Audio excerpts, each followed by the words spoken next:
안녕하세요. 성범죄 전문 포이오 법률사무소입니다. 오늘은 준강간에 대해서 조금 다뤄볼게요. 보통 상대방이 만취 상태인 것을 이용해서 범죄가 일어나는 경우가 사실 대부분이죠. 준강간에서는요. 클럽이나 술집에서 처음 만나서 원나잇을 했는데 당일 혹은 그 다음날에 상대방으로부터 고소를 당하는 경우, 이런 경우 꽤 있거든요. 사건의 내용에 대해서는 대부분 알고 계실 테니까 오늘은 사례를 제가 소개를 좀 해드리면서 준강간 혐의를 어떻게 방어를 해 나가야 되는지, 그리고 더불어서 애초에 어떻게 하면 준강간 혐의를 피해갈 수 있는지, 이런 부분까지 설명을 조금 드려볼게요.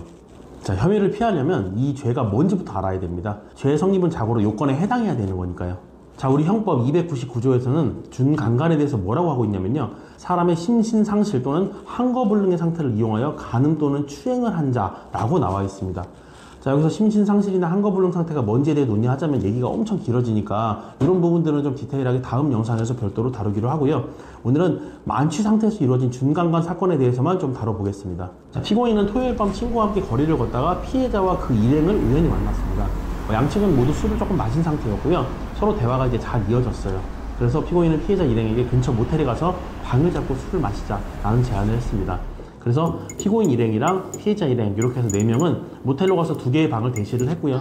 그 중에 한 방에 모여서 함께 술을 마셨습니다. 새벽 3시경 피해자가 몸을 제대로 가누지 못하는 모습을 보고 피고인은 피해자를 옆방으로 데리고 가서 한거불능의 상태인 피해자와 성관계를 가졌습니다. 여기까지가 공소장에 기재된 검사의 공소사실입니다. 이번 사건 결론부터 말씀드리면 피고인에게 무죄가 선고됐습니다. 무죄 선고에 있어서 결정적인 역할을 한 것은 모텔과 근처 편의점 CCTV 그리고 녹취였습니다. 자, 그러면 법원에서 무죄를 선고한 근거를 한번 살펴볼게요. 그래야 우리도 대처가 가능하니까요. 일단 모텔 CCTV에서 피해자가 모텔에 들어가는 장면을 보면 피해자가 이제 비틀거리거나 부축받는 것이 아니라 혼자 스스로 걸어가는 모습이 확인이 됐습니다. 그리고 술을 마시던 중간에 인근 편의점에 방문해서 술과 아이스크림을 구입해서 모텔로 돌아왔는데, 당시 촬영된 모텔과 편의점 CCTV에서도 물건을 고르고 카운터에서 점원과 대화를 나눈 장면, 그러니까 피해자가요, 그런 장면 등이 확인이 됐고, 법원은 적어도 피해자가 외관상으로는 술에 만취하여 판단 능력이 상실되거나 현저히 저하된 상태로 보이지 않는다라고 했고요. 그리고 피고인과 옆방으로 이동하는 장면에서도 피해자가 피고인의 허리를 감싸는 등 스킨십을 하면서 이동하는 모습도 확인이 됐습니다. 자, 그리고 이 사건 피고인은 피해자와의 당시 대화 내용을 녹음을 좀 해두었는데요. 당시 피해자가 안아달라, 하고 싶다, 너랑 키스하고 싶다 라는 취지로 계속해서 이제 적극적으로 성적인 요구를 하는 내용들이 녹음이 되어 있었습니다.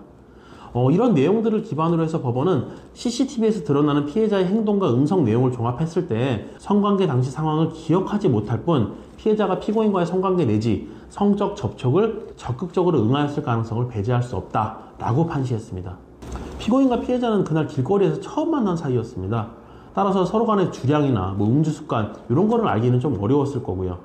자, 이 사람이 원래 한 석 잔만 마셔도 취하는 사람인지 아니면 막 소주를 짝으로 마셔도 안 취하는 사람인지 그건 상대방이 처음 만난 상태에서 알 수가 없단 말이에요. 그래서 법원은 드러난 외관을 통해서 이 사람이 술에 취해서 정상적인 판단 능력을 상실하거나 저하된 상태인지 판단을 해야 되는데, 이번 사건에서 CCTV, 음성 녹음 이런 데서 드러난 피해자의 행동들은 설령 그 순간에는 피해자가 만취한 상태였다고 해도 피고인으로서는 사실 그 부분을 알기가 좀 어려웠을 것이다 라고 법원은 판단을 한 거고요. 그래서 무죄가 선고된 겁니다. 자, 이제 어떻게 해야 될지 아시겠나요? 준강간 사건에서의 방어의 핵심은 여자가 만취 상태라 판단할 수도 없는 상태에서 모텔에 온 것이 아니라 충분히 본인 판단에 의해서 상호간에 합의를 하고 모텔에 와서 성관계를 했다. 자, 이 부분이 되는 겁니다. 당연히 그런 것들이 이제 피의자가 이제 억울함을 호소한다고 인정받는 것이 아니라 증거 자료들로 이제 하나하나 입증이 되어 나가야 되겠죠.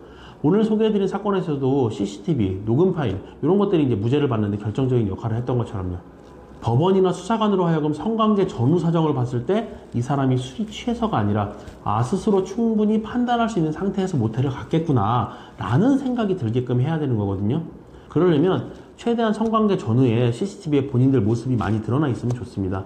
술집에서 술을 마시는데 서로 스킨십이 좀 있었다거나, 아니면 이 사건처럼 편의점을 들렸는데 같이 대화를 하면서 물건도 고르고 웃으면서 얘기를 했다거나, 아니면 모텔까지 멀쩡히 걸어서 들어갔다, 이런 영상들이 증거로 남아있으면 서로 호감이 좀 있었겠구나, 여자가 지금 만취 상태가 아니라 스스로 판단을 해서 모텔에 갔을 수도 있었겠구나 라고 수사기관이 판단할 수도 있잖아요. 자, 그런데 반대로 상대방이 막 비틀거리고 막 남자한테 막 들쳐 엎혀서 모텔에 들어간다 이러면 피고인 측에 굉장히 불리한 증거들이 될 수가 있겠죠. 물론 그렇다고 무조건 방어가 불가능하냐? 그런 건 아닙니다. 그 상황에서도 CCTV 같은 증거 자료들에 대한 증거 보전 신청을 통해서 성관계에 동의가 있었음을 추단해낼 수 있는 증거들을 만들어서 상대방에게 성관계의 의사가 있었다라는 사실을 조금 애매하게 만들어버리면 검사 측에서는 이 부분을 확증을 할 수가 없기 때문에 충분히 방어가 가능한 부분도 있을 수 있습니다. 그리고 이 부분도 많이들 알고 계실 텐데 모텔비는 될 수 있으면 여자 측이 계산하게끔 하는 것이 좋습니다. 자, 이 부분도 앞서 말씀드린 이유와 마찬가지로요. 그 순간 여자가 만취 상태인지 아닌지는 차치하고서라도 그 순간에 겉으로 보인 모습은 이 여자에게 계산을 할 정도로 의식이 있었고 모텔에 오는 것에 대한 의사가 충분히 있었다라고 판단할 수 있는 근거가 될 수 있으니까요. 그리고 상대방과의 대화 내용 녹음해 두시는 것 가장 좋습니다. CCTV 영상에서도 뭐 스킨십 장면 같은 것들이 나올 수가 있지만 여기에 소리가 들어가는 건 아니란 말이에요. 이번 사건에서도 그랬지만 상대방이 나에게 호감이 있었다, 성적인 접촉을 원하고 있었다는 사실이 녹음 파일로 그대로 남아있었기 때문에 상황이 굉장히 유리하게 흘러간 겁니다. 자, 그러면 이렇게 CCTV 영상이 중요한 건 알겠어요. 근데 이걸 어떻게 확보하나? 확보를 해야 증거를 활용할 수가 있으니까요. 근데 이제 문제가 뭐냐면 CCTV의 경우에 영상 보관 기간이 짧은 곳이 좀 많고요. 그리고 관리 주체들이 개인정보 보호, 그리고 제공 의무가 없다, 이런 이유로 해서 제공해주지 않는 경우도 굉장히 많습니다. 담당 수사관한테 도움을 받으면 되지 않을까라고 생각하실 수도 있는데 수사기관에 얘기를 해도 뭐 범행 증거 찾는 데는 굉장히 적극적인데 무죄 증거 찾는 데는 그렇게 적극적이지가 않아요. 예, 참고하겠습니다 이래놓고 시간 지나면 아무것도 없고 수사기록에 아무것도 안 들어가 있고 이런 경우가 의외로 상당히 많습니다. 그래서 이게 목마른 자가 우물을 파야 되는 거고요. 당장 급한 거는 고소당해서 처벌받을지도 모르는 피고인이기 때문에 직접 움직이시는 게 좋습니다. 이럴 때 우리는 형사소송법 184조에 있는 증거보전 신청 제도를 이용해야 됩니다. 수집하고 싶은 CCTV를 보관하고 있는 곳에 관할 법원에 신청을 하셔갖고요. CCTV를 보관하고 있는 곳에 결정문이 도달하면 자료 확보가 가능합니다. 오늘 사건에서도 보셨겠지만 중간간 사건뿐만 아니라 다른 성범죄 사건에서도 마찬가지인데 무죄를 입증하기 위해서 증거자료 확보가 굉장히 중요합니다. 그리고 말씀드렸듯이 CCTV 보존 기간이 그렇게 길지 않은 경우가 많아요. 고소장 받으셨으면 경찰 조사고 뭐고 다 밀어놓으시고 일단 증거 보존 신청을 해서 증거부터 최대한 확보를 빠르게 해 두셔야 됩니다. 자, 오늘은 중간간 무죄 사례를 통해서 중간간 혐의를 고소를 당했을 때 방어 방법, 그리고 중간간 혐의를 피하기 위해서 어떻게 해야 되는지 이런 영상을 준비해 봤는데요. 저희가 중간간이나 성범죄를 옹호하기 위해서 이런 영상을 올리는 건 절대 아닙니다.